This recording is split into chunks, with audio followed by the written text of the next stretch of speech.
శ్రీమాత్రే నమః. మాఘమాసం పవిత్రమైనటువంటి మాసం. ఈ మాసంలో శుక్లపక్షంలో వచ్చే ఏకాదశికి ఒక ప్రత్యేకత ఉంది. దీనిని జయ ఏకాదశి అని, భీష్మ ఏకాదశి అని పిలుస్తారు. ఈ పవిత్రమైనటువంటి ఏకాదశి యొక్క మహిమను భవిష్య పురాణంలో శ్రీకృష్ణుల ధర్మరాజుల సంవాద రూపంలో అత్యంత మనోహరంగా వర్ణించారు. మరి ఆ కథను ఇప్పుడు తెలుసుకుందాం. జాగ్రత్తగా వినండి. ఒకానొక సందర్భంలో ధర్మరాజు భగవంతుణ్ణి సమీపించాడు. ఆయన హృదయంలో ఒక ప్రశ్న మొదలైంది. భక్తిపూర్వకంగా చేతులు జోడించి నమస్కరిస్తూ ఇలా అడిగాడు: హే జగన్నాథ, ఆదిదేవ, జగదీశ్వర, కృష్ణ, స్వేదజ, అండజ, ఉద్భిజ, జరాయుజ, ఈ 4 రకాల జీవులకు నీవే మూలకారుడవు. సమస్త సృష్టికి నీవే కర్తవు, పోషకుడవు, లయకారుడవు. ప్రభు, అయితే నాకు చిన్న సందేహం. ప్రభు, మాఘమాసం శుక్లపక్షంలో వచ్చే ఏకాదశి గురించి నాకు తెలుసుకోవాలని ఉంది. ఆ ఏకాదశి మహిమ ఏంటి? ఎలా పాటించాలి? ఏ దైవాన్ని అర్చించాలి? దయచేసి వివరంగా చెప్పండి. ఇక ధర్మరాజు మాటల్లో ఆతృత చాలా స్పష్టంగా కనిపించింది. శ్రీకృష్ణ భగవానుడు ధర్మరాజు ప్రశ్న విన్న తర్వాత తన ముఖంలో ఒక చిరునవ్వు విరిచింది.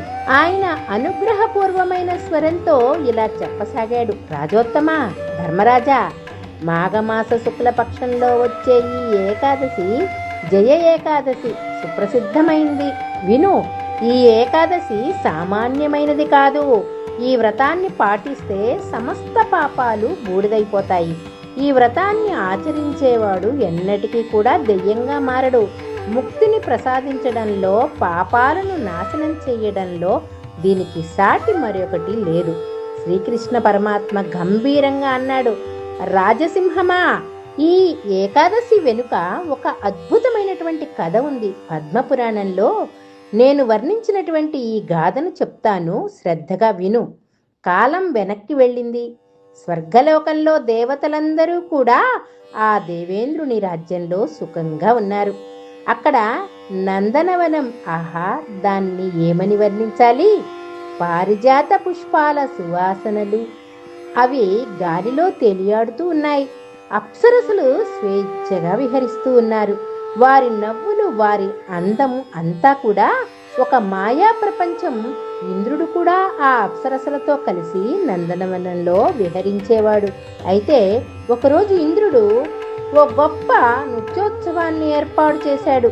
ఊహించండి, 5 కోట్ల మంది అప్సరసలు, వారి నాట్యం, వారి సౌందర్యం.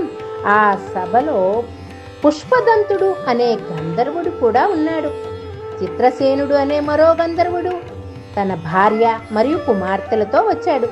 చిత్రసేనునికి పుష్పవనుడు అనే పుత్రుడు, ఆ పుష్పవనుడికి మలయవానుడు అనే కుమారుడు ఉన్నాడు. అక్కడే ఉన్నటువంటి పుష్పావతి అనే గంధర్వ కన్య కళ్ళు మలయవానుడి మీద పడ్డాయి.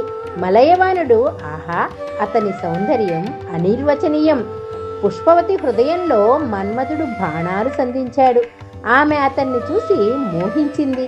అతన్ని ఆకర్షించడానికి, లోబరుచుకోవడానికి నానా విధాల ప్రయత్నాలు చేసింది. వారచూపులు, కొంటె చూపులు, చిరునవ్వులు, నానా రకాల ఒంపు సొంపులు. మలయవాహనుడు కూడా ఆమె సౌందర్యానికి పరవశుడైపోయాడు, ఆకర్షితుడయ్యాడు. వారిద్దరి మధ్య ప్రేమ చిగురించింది.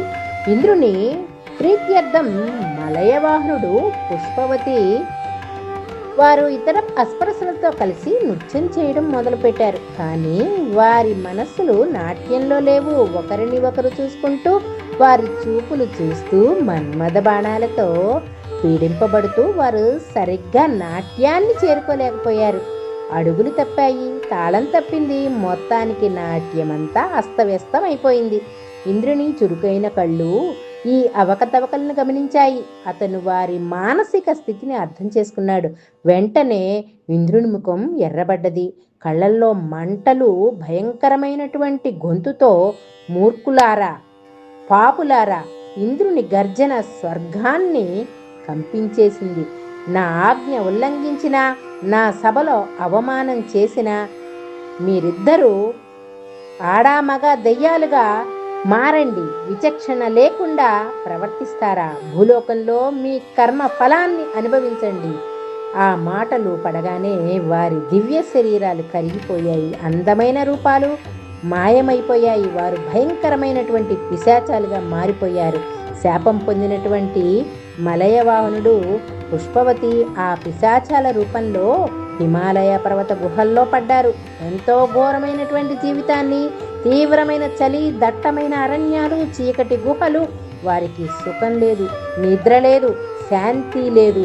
ఒకప్పుడు స్వర్గంలో స్వర్గభోగాలను, సుఖాలను అనుభవించిన వారు ఇప్పుడు దెయ్యాలుగా మారి అరణ్యాల్లో తిరుగుతూ ఉన్నారు. ఒకరోజు ఆ దెయ్యాల జంట ఒక చోట కూర్చొని బాధపడుతూ ఉన్నారు. మగదయ్యం అంటే మలయవానుడు తన గొంతు జేరపోతూ ఉండగా అన్నాడు, ఇంతకీ ఘోరమైనటువంటి రూపాలు రావడానికి మనం ఎంతటి పాపాలు చేశామో కదా. వారి కళ్ళల్లో నీళ్లు, హృదయాల్లో బాధ. వారు పశ్చాత్తాపం సాగరంలో మునిగిపోయారు. ఆ రోజంతా వారు ఏడుస్తూనే ఉన్నారు. బాధలో మునిగిపోయి ఎటువంటి ఆహారాన్ని కూడా తీసుకోలేదు. కందమూలాలు కాదు, నీరు కాదు, ఏమీ తీసుకోలేదు. ఏ జీవిని కూడా చంపను లేదు. అయితే అనుకోకుండా ఆ రోజంతా జయ ఏకాదశి వారికి తెలియకుండానే ఉపవాసం చేశారు. ఒక అశ్వత్థ వృక్షం అంటే రావి చెట్టు కింద కూర్చొని సూర్యాస్తమయాన్ని చూశారు. వణికే చలిలో తీవ్రమైన ఆలోచనలతో రాత్రంతా నిద్ర లేకుండా జాగరణ చేశారు. మానసిక కలత వల్ల వారికి ఇంద్రియ భోగాల మీద ఎటువంటి ఆలోచన కూడా రాలేదు. ఆ విధంగా వారికి తెలియకుండగానే వారు జయ ఏకాదశి వ్రతాన్ని పూర్తి చేశారు. అయితే అప్పుడే మరునాడు సూర్యోదయమైంది. అద్భుతం జరిగింది. వారి పిశాచాల రూపాలు పూర్తిగా కరిగిపోయి వారు అసలు దివ్య రూపాలను తిరిగి వచ్చాయి. పుష్పవతి మునుపటి అందమైనటువంటి గంధర్వ కన్యగా మారిపోయింది. మలయవానుడు మునుపటి తేజోవంతమైనటువంటి గంధర్వుడిగా మారాడు. ఆ ఏకాదశి ఎంత గొప్పదో, ఎంత ప్రభావవంతమైందో నీకు అర్థమయ్యే ఉంటుంది. ఇక వారు దివ్యమైన విమానాలలో స్వర్గలోకానికి చేరుకున్నారు. స్వర్గంలో వారిని చూసినటువంటి ఆ ఇంద్రుడు తన కళ్ళను తానే నమ్మలేకపోయాడు. ఏంటి అద్భుతం! ఏ పుణ్య ప్రభావం వల్ల మీకు దెయ్యాల రూపం పోయింది, శాప విమోచనం అయ్యింది? ఏ దైవం నా శాపం నుండి మిమ్మల్ని విముక్తులను చేశారో? మలయమానుడు వినయంగా సమాధానం చెప్పాడు. ప్రభు, దేవదేవుని నిర్హేతుక కరుణ వల్ల, పరమ ప్రియమైనటువంటి ఆ జయ ఏకాదశి వ్రత పాలన వల్ల మేము శాపం నుండి విముక్తులమయ్యాం. కేవలం భక్తి ప్రభావం వల్లే మేము దెయ్యాల రూపం నుండి ముక్తిని పొందాం. పూర్ణ విశ్వాసంతో చెప్తున్నాను అని అన్నాడు. ఇంద్రుని హృదయం కరిగింది. ఏకాదశిని పాటించడం ద్వారా, విష్ణు పూజ చేసినటువంటి కారణంగానే మీరు పవిత్రులయ్యారు. తెలిసి చేసినా తెలియక చేసినా పుణ్యం పుణ్యమే కదా. విష్ణువును పూజించేవారు నాకు కూడా పూజ్యనీయులే. మీరు నాకు ఆదరణీయులు. ఆ తర్వాత పుష్పవతి, మలయవానుడు స్వర్గలోకంలో సుఖంగా జీవించారు. ఇక శ్రీకృష్ణుడు ధర్మరాజు వైపుగా చూస్తూ ఇలా చెప్తున్నాడు. ధర్మరాజా, ఈ ఏకాదశి వ్రతాన్ని ప్రతి ఒక్కరూ కూడా పాటించాలి. జయ ఏకాదశి వ్రతం బ్రహ్మహత్యా పాతకాన్ని కూడా హరింపజేస్తుంది. దానము, యజ్ఞము, తీర్థాటనము వల్ల కలిగేటటువంటి పుణ్యం ఏదైతే ఉంటుందో ఈ వ్రత పాలన వలన అప్రయత్నంగానే లభిస్తుంది. ఈ వ్రతాన్ని భక్తి శ్రద్ధలతో చేసేవారు వైకుంఠంలో శాశ్వతంగా ఉంటారు. ఈ ఏకాదశి యొక్క మహిమను చదవటం, వినడం వల్ల గొప్ప యాగ ఫలితమే లభిస్తుంది. ఈ ఏకాదశి భీష్మ ఏకాదశి అని కూడా పిలుస్తారు. ఎందుకో తెలుసా ధర్మరాజా? అది కూడా చెప్తాను, జాగ్రత్తగా విను.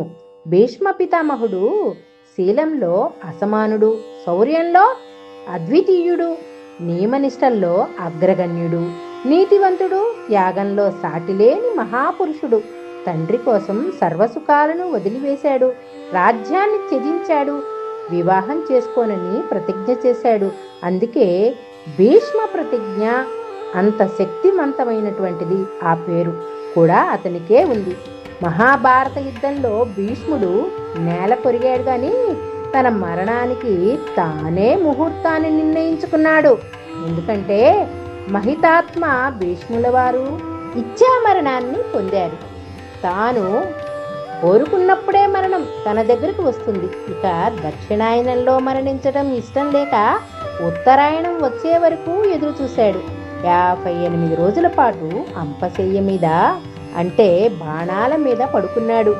ఆ సమయంలో తనను చూసేందుకు వచ్చినటువంటి శ్రీకృష్ణుని చూసిన ఆనందంలో తన నోటి నుండి వెలువడిన విష్ణు సహస్రనామాలు.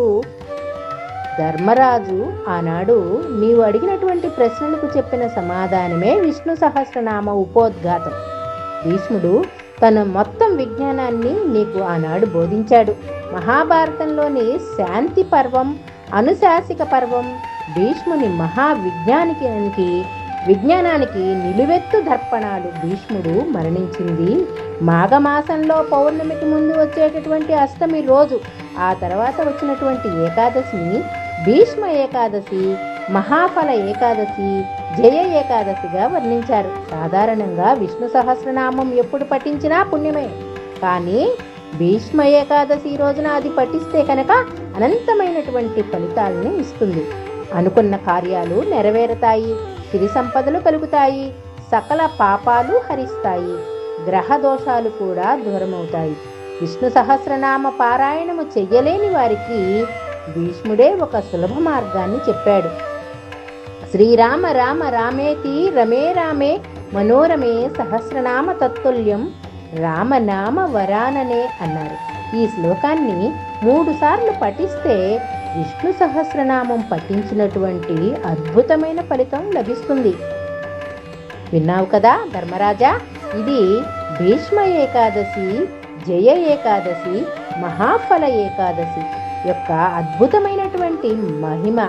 ఈ పవిత్రమైనటువంటి రోజున ఎవరైతే ఏకాదశి పూజా విధానాన్ని పాటిస్తారో, ఏకాదశి వ్రతాన్ని ఆచరిస్తారో వారి జీవితంలో సకల శుభాలు కలుగుతాయి. వారు భగవంతునికి ప్రీతిపాత్రులవుతారు. వారి యొక్క సకల పాపాలు తొలగి పవిత్రులవుతారు. ఈ వీడియో మీకు కనుక నచ్చినట్లయితే లైక్ చేయండి, షేర్ చేయండి, సబ్స్క్రైబ్ చేయడం మాత్రం మర్చిపోకండి. శుభం భూయాత్. సర్వం శ్రీకృష్ణార్పణమస్తు.